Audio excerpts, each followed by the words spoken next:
Great, so we're in a little place called Rin, which is just northeast of County Sligo.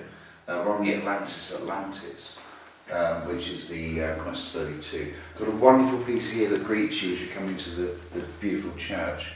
We've got to remember though that it's not always about the church today, it's what it's built on and why it's here in this specific location to think about. What's good about this particular, the Lamb of God obviously, is the fact how the lamb just sort of embeds itself into the garmentry there, which is quite nice, very decorative. Obviously the sun is behind his head, pretty standard in the sense of artworks and things. So yeah, really nice. And as we sort of turn around to go inside the church, you suddenly get a feel for how, and this is beautiful design here, we can see that, absolutely beautiful, beautiful Celtic works, you know, which is really nice indeed. But as you come in, as I say, you get the vastness and you realise how big the place actually is. It's quite deceiving, it's like a Tardis really, but it's been lovingly looked after, you can see and tell that. And then obviously we've got the Sacred Heart here, Jesus of the Sacred Heart. And what's more important really out of everything on this particular part is the section here. You can see they've got the Sacred Heart. We've got the knot, if you can, I don't know if you can see the knot on there, just within the heart itself. It's actually a Ouroboros or a circle of 8 as it were, embedded in there. You can just about make that out, which is quite nice on the design. Star there, we've got the quarters. But notice the quarters are actually offset. You know, where they should be. They shouldn't be in the signage of a direct cross, as it were. So, which is really interesting. So, as you come around here, there's some lovely, although the work is relatively modern in the scheme of things, it's got some very good meanings. And that's what all these churches are about, their symbolism, their codes, their signs. I mean, take this for example, we've got the Spear of Destiny with Jacob's Ladder, absolutely wonderful. And then we've actually got the purple of the craft there, and I don't know if you can see there, you've actually got a pyramid within that purple flower there, the rose, representing there's actually a pyramid within the rose, which is quite interesting. So there's so much detail, and then we see the morning star just to the top part of that. So we've got the Spear of Destiny, and that's exactly what the Spear of Destiny would look like. It's a simple thing, it's not like the movies, it's not very glamorous, it's a fairly simple tool with so much meaning. And so we just go around here. And obviously I won't intrude on the high altar there, that would be disrespectful. But on that particular part there. And to be honest, it's nice. It doesn't have a great deal of symbolism on the main altar there. I mean, it's nice what they've got there. You've got the Celtic cross, which is quite pleasant, really, to be honest.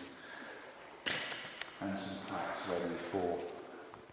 These are plaques that will be ready for various ministers to go on to when they pass over. So they're blank at the moment. But what I want to show you here, which is really beautiful, a beautiful piece of sculpture, is this. It's absolutely amazing. We can see, look, and you've got to see the gestures of the hands to work out what he's doing. So you've got Jesus here with the wonderful hand sign here, doing a hand sign. He's got obviously his bread and his wine, and you can see that. This chap to the left, see how he's got his hands grasped, really interesting. Now, what's also interesting is that this particular one has his hand sealed, concealed. You see, it's in the robe. You think it was cut off, but it's not, it's concealed. And then we've got this hand here over his heart. So there's a lot of detail in that particular piece of work. And of course we've got the 4 pillars to the outside with the rose on each side as well, which is quite nice. Nice touch. Just coming round to here then, and we can see this. So as we saw the Jacob's Ladder and the Spear of Destiny and the Morning Star, we then see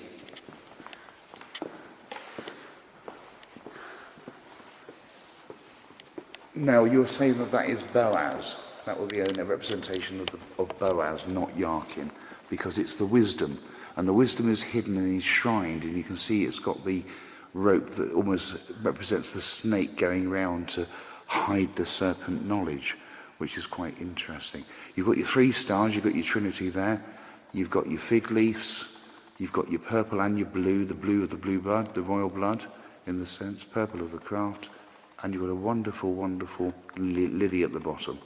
So there's so much data in there that it's a beautiful piece of work. Beautiful piece of work. And just coming around here,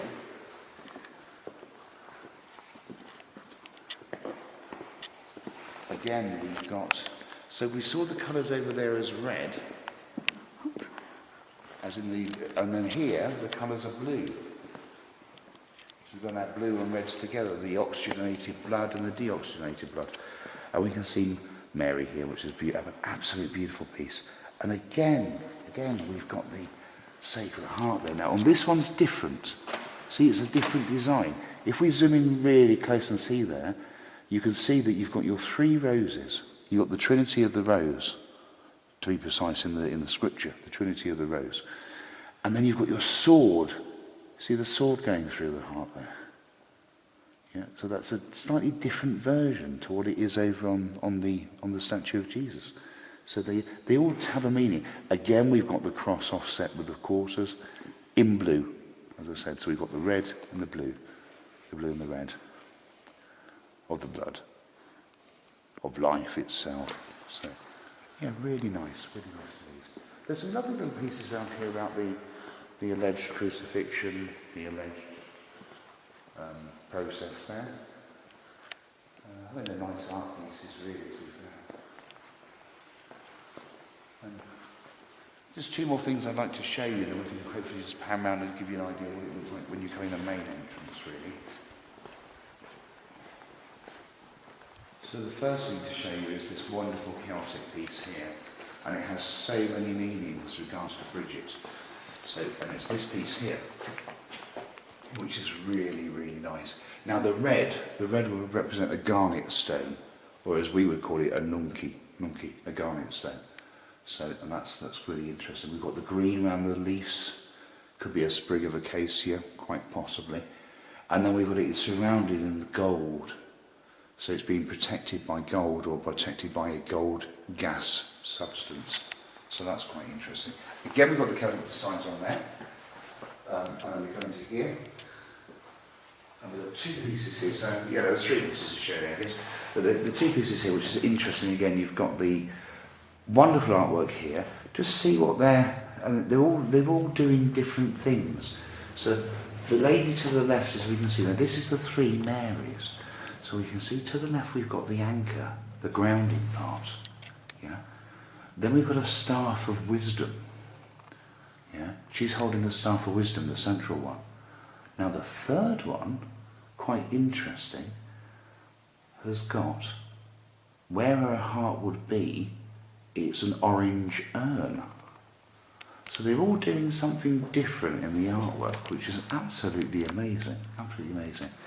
And then you can see you've got the purple of the craft going round, you've got the purple roses going round.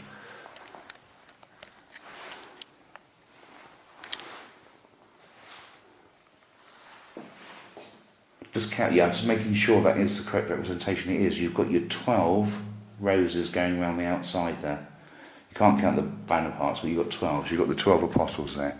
12 tribes, 12 types of human species. Amazing. But don't forget, don't lose sight of this one thing here. She's slipshod, what we call slipshod. Yeah? So one foot is bare, it's slipshod. The other foot is actually covered in a red covering, as we can just see there. So there's so much in there. Yeah, everyone else is dressed appropriately, but she's what we call slipshod. Very interesting. Here, the final piece here, which is quite nice, the Assumption itself. Again, blues, reds, purples, all the right colours are there. And I find it particularly interesting that we've actually only got 5 senses there. And that's what they represent, the senses, the 5 senses of life, the 5 senses of the human body. So, and they're represented in faces as we go around, which is quite pleasant. With the angel wings as well, obviously, which is quite nice. So all in all, a Church of the Assumption, just northeast of Sligo, in County Sligo. Beautiful, beautiful place.